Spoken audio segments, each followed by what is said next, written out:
साथियों नमस्कार। DM India online YouTube channel में आपका हार्दिक स्वागत है।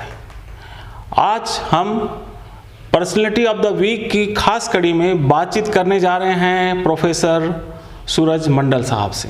सूरज मंडल साहब, आपका स्वागत है इस कार्यक्रम में। बहुत बहुत धन्यवाद।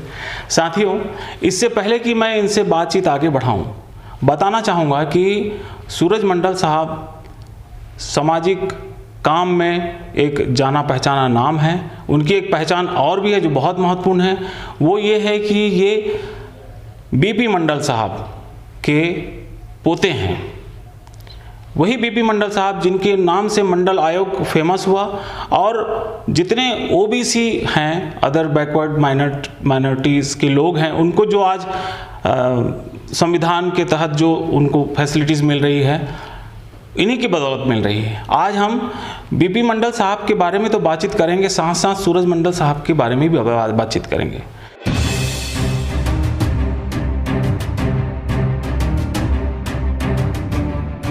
तो मंडल साहब, आप ये बताइए कि आप कहाँ के रहने वाले हैं और शुरुआती पढ़ाई लिखाई आपकी कहाँ पर हुई?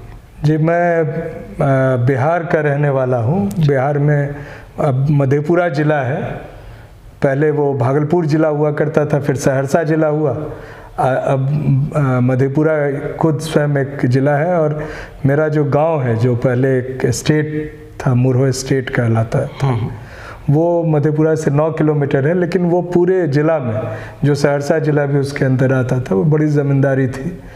और उसी परिवार से हूँ जिसमें रास बिहारी लाल मंडल, जो पहले ऐसे बैकवर्ड क्लास के व्यक्ति थे जिन्होंने भारतीय राष्ट्रीय कांग्रेस में एआईसीसी के मेंबर बने, उनका ताल्लुकात डब्ल्यूसी बैनर्जी और केशव चंद्र सेन वगैरह से था। और वो एक सामाजिक रूप से बहुत सक्रिय व्यक्ति थे, देशभक्त थे, क्रांतिकारी थे और एक बड़े ज़मींदार थे। अंग्रेज़ों से उनकी बहुत बराबर उनसे एक तरह से लड़ाई होती रही। उनके खिलाफ 121 मुकदमे दायर किए गए। अच्छा। और उन मुकदमों के बाद जो पहला समझिए एंटिसिपेटरी बेल, जो अभी कंसेप्ट है, गिरफ्तार होने से पहले आपको बेल जो दे दी जाती है, वो सबसे पहले उन्हीं को मिला था कलकत्ता हाई कोर्ट से।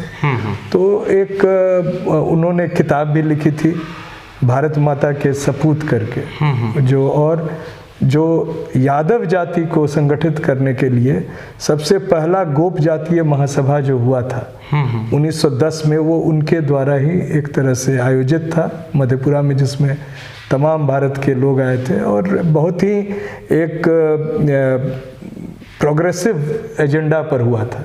शिक्षा फैलाई जाए, बच्चों को हॉस्टल्स में सिविल सर्विसेज के लिए, इंजीनियरिंग के लिए, मेडिकल के लिए प्रावधान किए जाए, शराब नहीं कोई पिए, और महिलाओं को जो बेटियों को दहेज दिया जाता है वो नहीं ले।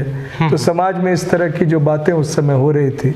और एक बहुत और भी उन्होंने एक अभूतपूर्व कार्य किया था, जो आज कई लोग अपने आप को, जो बैकवर्ड क्लास के लोग हैं, वो क्षत्रिय लिख देते हैं, ये दिखाने के लिए कि हम क्षत्रिय हैं। लेकिन ब्राह्मणवादी व्यवस्था में अक्सर उनको शूद्र माना जाता है। आप उस व्यवस्था में हैं। हम जानते हैं कि हम एक समय में बहुत ही ताकतवर, या अपने हाथ से जो लोग काम करने वाले हैं, बहुत प्रतिष्ठित लोग थे। लेकिन इस व्यवस्था में उनकी जो सामाजिक जो एक तरह से भूमिका है, उसको एक निम्न स्तर से देखा जाता है। तो उन्होंने एक सभा आयोजित की थी और एक जनेऊ आंदोलन किया था कि जो यादव जाति के लोग हैं वो भी जनेऊ धारण करें, जिसका तत्काल विरोध हुआ था। और उस समय जो लोग दूसरे जिलों में, जहाँ पे सवर्णों का वर्चस्व था, अक्सर बहुत जगह था, मुंगेर और दरभंगा में खास तौर से, तो जो जनेऊ धारण करके उस इलाके में गए थे, उनके पीठ को लोहे के सलाख से दाग दिया गया था। इतना ऐसी भीषण प्रतिक्रिया हुई थी। तो उस माहौल में बीपी मंडल साहब का जन्म हुआ और शुरू से ही वो एक तरह से क्रांतिकारी विचार के थे, सामाजिक विचार के थे। मधेपुरा से पहले विधायक 1952 में संविधान लागू होने के बाद जब पहला चुनाव हुआ, तो बीपी मंडल को कांग्रेस का टिकट मिला, वो विधायक बने। 1962 में दूसरा चुनाव वो हार गए थे अपने ही फुफेरे भाई भूपेंद्र नारायण मंडल से, जो बड़े समाजवादी नेता थे। लेकिन तीसरे चुनाव में वो लोकसभा में जीते, उसके बाद पुनः वो विधानसभा में भी जीते 67 में, और विधानसभा में जीतने के पहले वो संसद में चुकी थे और चीफ मिनिस्टर बन गए। तो एक तरह से उनके चीफ मिनिस्टर बनने के भी जो पूरी कहानी है बहुत ही दिलचस्प है, और एक तरह से सवर्णों द्वारा बहुत ही रोड़े अटकाए गए थे। श्रीमती गांधी नहीं चाहती थी उस समय कि ये मुख्यमंत्री बने। जो जिन पार्टी से ये आते थे, राम मनोहर लोहिया साहब का भी कहना था कि आप मुख्यमंत्री नहीं बनिए, लेकिन एक जिद थी और उस तरह उस माहौल में वो मुख्यमंत्री बने थे। बहुत ही एक अभूतपूर्व घटनाक्रम के दरमियान ये सब हुआ था, और ये सब छाप संभवतः उनके दिमाग में था। तो जनता पार्टी का जो गठन हुआ 1977 में, उसमें उनकी अहम भूमिका थी। वो बिहार में पार्लियामेंट्री बोर्ड के अध्यक्ष थे, और उनके साथ जो 5 बड़े शीर्ष नेता थे बिहार के, माननीय कर्पूरी ठाकुर जी, माननीय सत्येंद्र नारायण सिंह जी, माननीय रामानंद तिवारी जी, माननीय आचार्य राम मूर्ति जी, उनके साथ वो थे। और 2 लोगों को उन्होंने टिकट दी थी। सिफारिश तो थी जयप्रकाश नारायण की, लेकिन जो लालू प्रसाद जी हैं उनको छपरा से उन्होंने पहली बार टिकट उन्हीं के पार्लियामेंट्री बोर्ड की अध्यक्षता में बैठक में ये तय किया गया, और आदरणीय रामविलास पासवान जी को भी उन्हीं के समय में टिकट दिया गया। दोनों जीते थे। 77 में तो माहौल कुछ और था। तो और जब चुनाव खत्म हुए, सरकार बनी, तो लोगों को लग रहा था कि इनको एक महत्वपूर्ण जिम्मेदारी दी जाएगी। और मंडल साहब का एक बहुत ही आत्मीय रिश्ता था बाबू जगजीवन राम से, और बाबू जगजीवन राम ने संभवतः मुरारजी भाई को यह कहा, या उन पर उन्होंने उनका एक तरह से अनुशंसा था कि मंडल जी को कैबिनेट में लाने के बजाय जो जनता पार्टी ने घोषणा की थी कि पिछड़े वर्ग के लिए आरक्षण लाई जाएगी, और जो काका कालेलकर कमीशन का रिपोर्ट जो था, जो 20 साल पुरानी हो चुकी थी, उसके जगह पे एक नई कमीशन लाई जाए और बीपी मंडल जी को उसकी अध्यक्षता दी जाए, जिससे वो एक बहुत ही, और वो बाबू जगजीवन राम भी, चरण सिंह साहब भी और मुरारजी भाई, तीनों का इस मामले में एक मत था कि इस जिम्मेदारी को अच्छी तरह से बीपी मंडल साहब ही निर्वहन कर पाएंगे। और उसके बाद जो हुआ वो तो पूरे एक तरह से इतिहास बन चुका, सामने है और इतिहास बन चुका है। जैसा कि मैं दर्शकों को भी बताना चाहूँगा कि मंडल आयोग को लेकर के बहुत सारा लोगों के बीच में सोच है, बहुत सारी भ्रांतियाँ भी हैं, जानकारियाँ भी हैं। और जो लोग मंडल आयोग को समझते हैं, क्योंकि हम अपने चैनल में लगातार उसका एक सीरीज भी लेकर के आ रहे हैं, उनकी हर एक अनुशंसा पर एक एपिसोड हम लोग बना रहे हैं, तो हमारे जो दर्शक हैं वो ये जानना चाहते हैं कि जिस समय मंडल आयोग का गठन हुआ और उसके बाद वो पूरा देश का दौरा किए, वो इधर छत्तीसगढ़ रायपुर में भी है, यहाँ के जो पुराने लोग हैं वो बताते हैं, तो उनकी जो समझ है, पूरा आप मंडल आयोग की रिपोर्ट अगर पढ़ते हैं तो समझ में आता है, उनकी जो समझ है वो डॉक्टर अम्बेडकर की जो समझ है, जो महात्मा फुले की समझ है, वो समझ से पूरी मेल खाती है।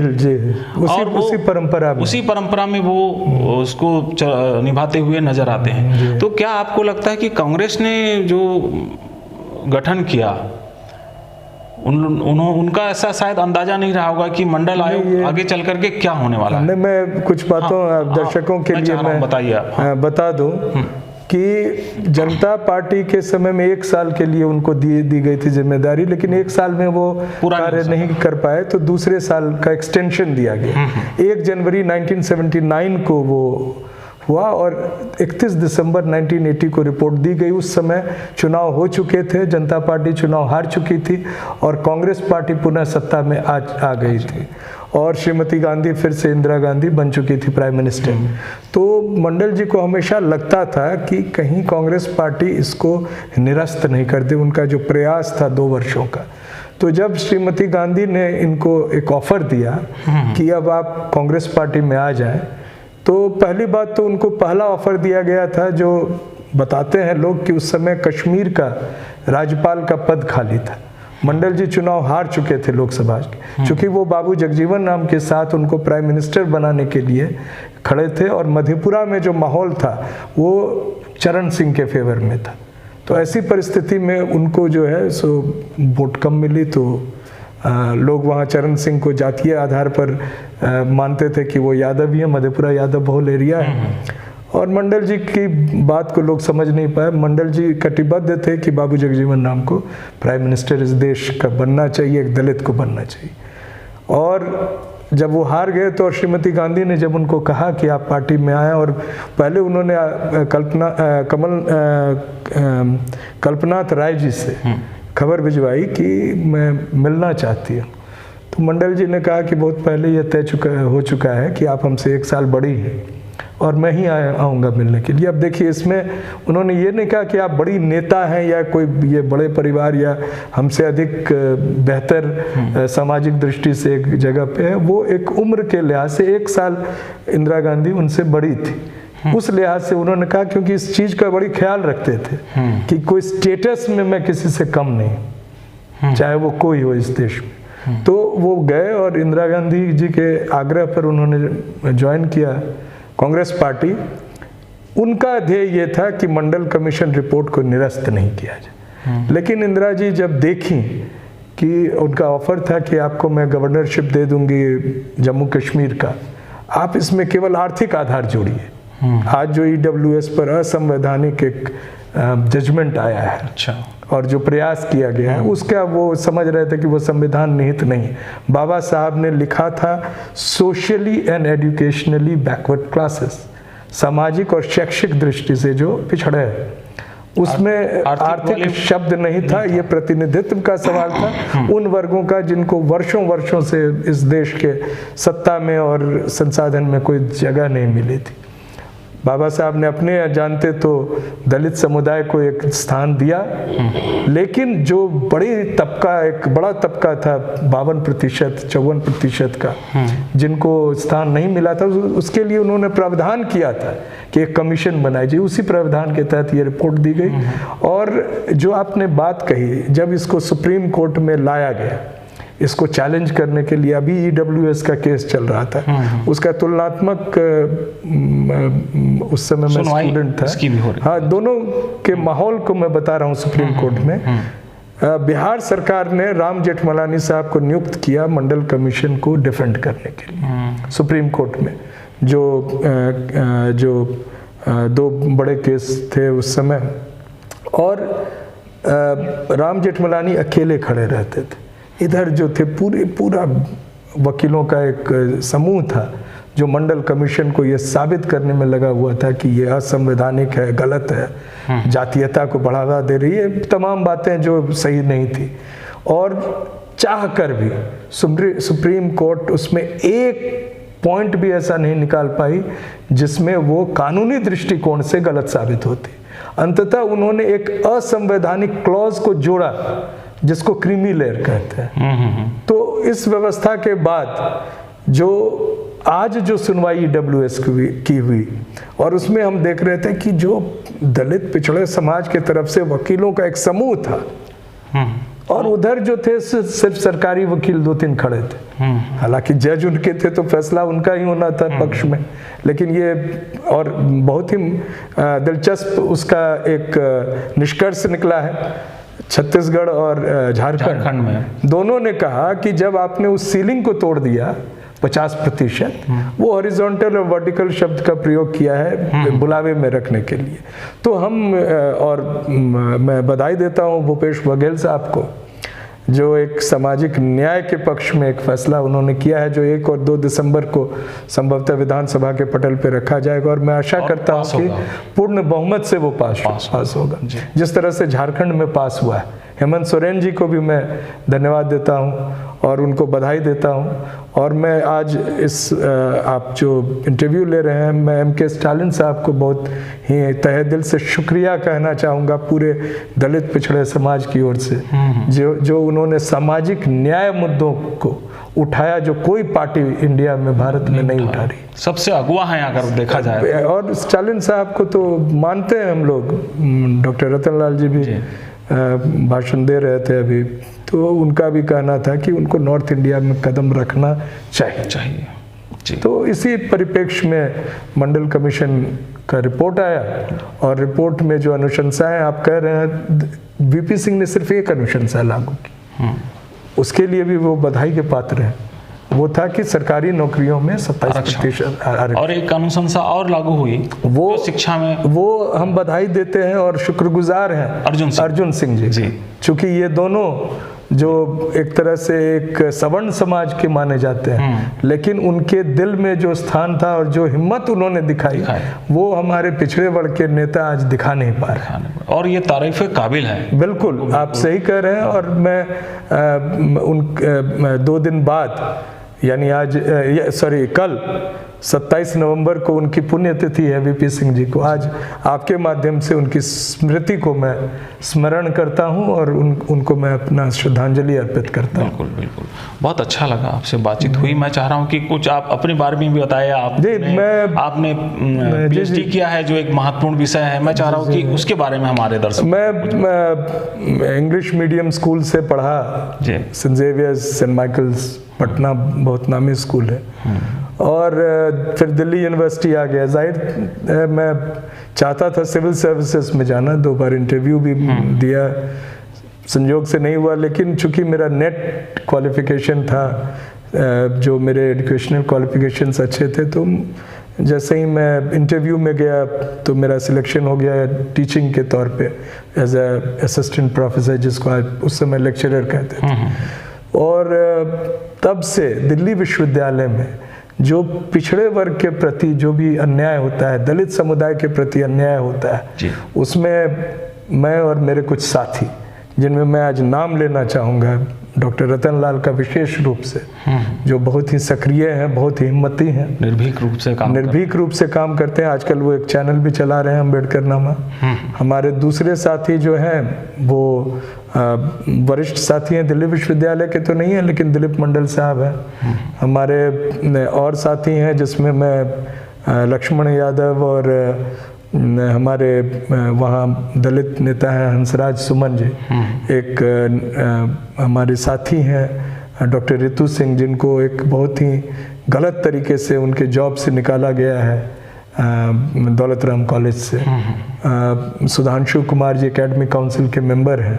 इन साथियों को मैं विशेष रूप से, मैं नाम, कई साथियों का नाम अभी स्मरण नहीं है, मैं नहीं बोल पाया, लेकिन वो हम मिलजुल के दिल्ली विश्वविद्यालय में जेएनयू के तरह एक माहौल हमने बनाने का प्रयास किया, जिसकी परिणति हुई थी 13 पॉइंट रोस्टर आंदोलन में 2019 में, और जिसमें डॉक्टर रतन लाल ने बहुत ही अग्रणी भूमिका निभाई थी। 5 मार्च 2019 को भारत बंद हुआ था रोस्टर के नाम पर। बिल्कुल। और एक आपके राज्य से उस समय अजीत जोगी जी से हमारी बातचीत और रतन लाल जी की भी हुई थी, और पूरे भारत से हेमंत सोरेन जी ने भी उसको समर्थन दिया था, जो तेजस्वी जी ने भी दिया था, अखिलेश जी ने भी दिया था, बहन जी का भी थोड़ा देर से आया लेकिन समर्थन मिला था। इन सभी लोगों, आज वो ताकत दिखाने की ज़रूरत है। मैं अपील करता हूँ आपके चैनल के माध्यम से तमाम नेताओं को कि उनकी कुछ मजबूरियाँ होती होंगी, कुछ उन पर बड़ी अंकुश होते होंगे, हमारे ऊपर कोई अंकुश नहीं। और हमारे साथी रतन लाल जैसे लोग तो गिरफ्तार होने के लिए भी तैयार हैं। आप हमें जिम्मेदारी दीजिए, आप सिर्फ एक इशारा अपने लोगों की, क्योंकि राजनीतिक ताकत हमारे पास नहीं है। EWS का जजमेंट आया, उसके पूरे जोर शोर से पूरे भारत में विरोध होना चाहिए था। हम बंद कॉल नहीं दे पाए क्योंकि हमारे पास राजनीतिक ताकत नहीं है। हमारे पास सीमित संसाधन है। आप जैसे लोग जो एक दर्द के साथ एक YouTube चैनल को कई सारे सैक्रिफाइस करते हुए आप चला रहे हैं, आपके पारिवारिक, और मैं समझ रहा हूँ कितनी दिक्कतें होती होंगी। और कई सारे साथी हैं, मैं नेशनल दस्तक का भी नाम लूँगा, नेशनल जनमत का भी, बहुत सारे, चाहे शुद्रा चैनल है, बहुत सारे जो कि बहुत अच्छा काम कर रहे हैं निश्चित रूप से। और मैं चाह रहा था कि आपका जो विषय है PhD का, वो भी एक इंटरेस्टिंग, और वो मेरे पर भी कुछ थोड़ा से बताइए। MPhil में मैं माओ से तुंग के विचारधारा पे काम किया। अच्छा। माओ सेतुंग मुझे इसलिए बहुत दिलचस्प लगे चूँकि चाइनीज़ स्टडीज़ पे मेरा एमफिल था और उसमें माओ की जो एक तरह से वो चीन की राजनीति में छाए एक सबसे जो तथ्य है वो ये है कि communist party of China and communist party of India का जो एक तरह से एक ही समय में दो हुआ, वो दोनों आए और उनके आने के बाद जैसे वो आए तो जो कम्युनिस्ट पार्टी ऑफ चाइना पूरे का नेतृत्व माओ सेतुंग ने संभाला और भारत में कम्युनिस्ट पार्टी फेल हो गई, आज कहीं नहीं दिख रही है, लेकिन चीन की सत्ता कम्युनिस्ट पार्टी की हाथ और दोनों तरफ, एक तरफ महात्मा गांधी का जो आंदोलन था वो अहिंसा आधारित था और चाइना में जो आंदोलन हो रहा था पूर्णतः हिंसक था। और एक बहुत दिलचस्प लाइन है माओ का, power flows through the barrels of the gun, जो सत्ता है वो बंदूक के नोक से नाली से आती है। ये मुझे बड़ी दिलचस्प लगा और तो मैंने उनकी स्ट्रैटेजी को पर अपने एमफिल दिया। और उसके बाद पीएचडी जो आप कह रहे हैं, पीएचडी का जो ये है, जो हम लोगों का जो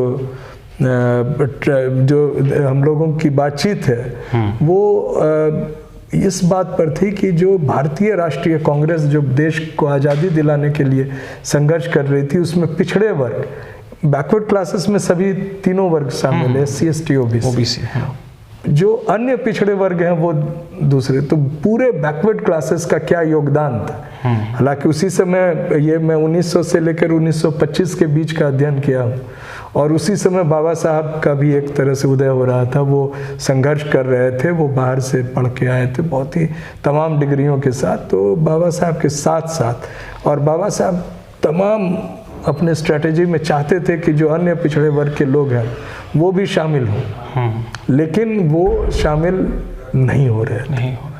और आज भी हमारा ये प्रयास है, मैं बार बार आज आपके यहाँ महात्मा बुद्ध मैदान जो है वो बुद्ध भूमि पे जो कार्यक्रम हो रहा है वहाँ भी मैंने कहा, आज भी हम लोगों की तकरीर है वहाँ, तो मेरा यही संदेश था कि जो पिछड़े वर्ग है, चाहे वो SC हो, ST हो, OBC हो, इकट्ठे अगर हम नहीं रहेंगे तो EVM की सत्ता हमें कुचल देगी। ये सत्ता EVM की सत्ता है, इसमें लोगों का कोई वोट नहीं है, your vote has been taken away. तो ये टॉपिक है, चूँकि ये एकेडमिक बात है तो मैं अधिक उस पर बिल्कुल सही कहा आपने कि जो एकेडमिक बात है उसको तो हम अलग से और डिस्कस कर सकते हैं, लेकिन बहुत अच्छा लगा आपसे बातचीत हुई और ये एहसास करते हुए बड़ी खुशी होती है कि आप मंडल साहब के पोते हैं, क्योंकि उनका नाम लेकर के हम लोग किताबें पढ़े हैं, आगे की भी पढ़ाई कर रहे हैं, जानकारियाँ मिलती हैं और मतलब एक ये एहसास करने वाली चीज़ है कि बहुत ही खुशी लगती है इस बात को जान करके कि मंडल साहब, अगर इनको हम टच करते हैं तो लगता है कि मंडल साहब को टच किया है, क्योंकि मंडल साहब का जो कंट्रीब्यूशन है वो बहुत बड़ा है। सिर्फ रिजर्वेशन देने का कंट्रीब्यूशन नहीं है, सिर्फ 41 अनुशंसाओं का कंट्रीब्यूशन नहीं है।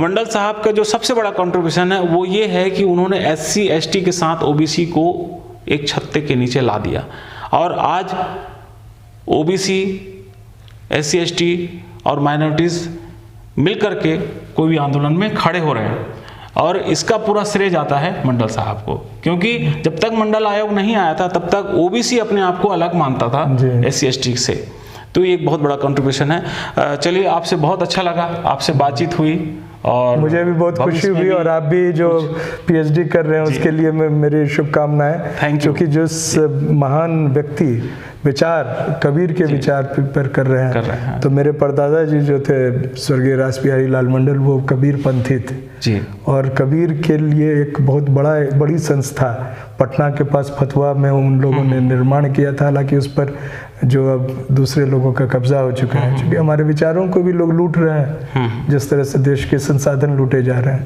लेकिन मैं इसके लिए आपकी तारीफ करूंगा कि उन विचारों को पुनः आप एक तरह से जीवन फिर से उस लोगों के सामने लाने का उसका एक प्रयास कर सकते हैं जी, उसके लिए शुभकामनाएं। बहुत बहुत धन्यवाद आपका, और साथियों धन्यवाद आपका भी कि आपने इस वीडियो को ध्यान से देखा।